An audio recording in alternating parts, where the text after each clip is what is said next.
Mais um plugin da FX Factory. Hoje vamos ver e analisar o Lists e como é possível com um plugin criar um vídeo dinâmico. Olá, sejam muito bem-vindos ao meu canal, eu sou o Luís Oliveira e hoje trago-vos mais um plugin da FX Factory.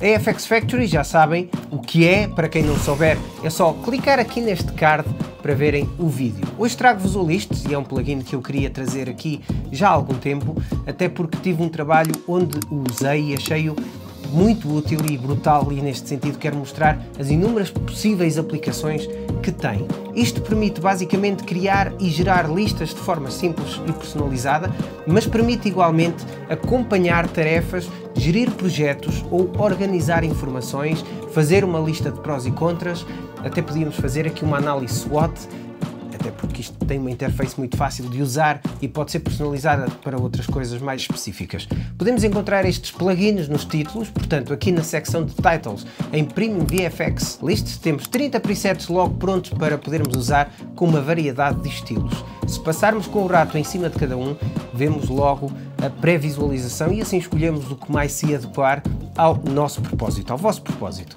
Vamos criar aqui um exemplo. Como sabem, trabalho imenso com reviews de produtos, com testes e unboxings, etc. Por isso é que este plugin, na minha opinião, é espetacular. Mas não é só por isso, como disse logo ao início, tem inúmeras aplicações também para outras funções. Vamos supor que temos aqui um produto e estamos a fazer um teste ao mesmo produto. Quero colocar as especificações, mas quero demonstrar ao cliente ou ao target do vídeo, ao meu público-alvo, as vantagens e as desvantagens de ter este produto. Nem diria desvantagens, direi mais prós e contras. Assim temos aqui um gravador da Tascam que uso bastante e que me dá muito jeito, até fiz uma filmagem com a minha plataforma rotativa aqui para este vídeo e de repente é só puxar o plugin para aqui, arrasto para a timeline, coloco onde quiser e agora é personalizar. Temos controles on-screen, mas temos, como sempre, os parâmetros completos no painel lateral direito do nosso software, do Final Cut. Podemos mudar as dimensões, o posicionamento, a quantidade e, em alguns presets, as cores. Tudo.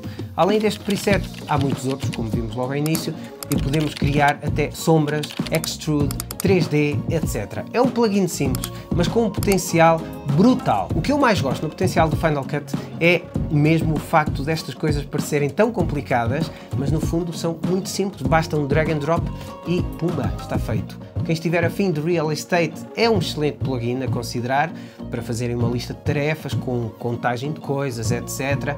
Enfim, the sky is the limit. E é isso, amigos, espero que tenham gostado. Não percam a playlist que vou criando aqui apenas para os plugins da FX Factory. É top, por isso passem por lá depois para ver e ouvir. Obrigado a todos, stay safe e muita paz.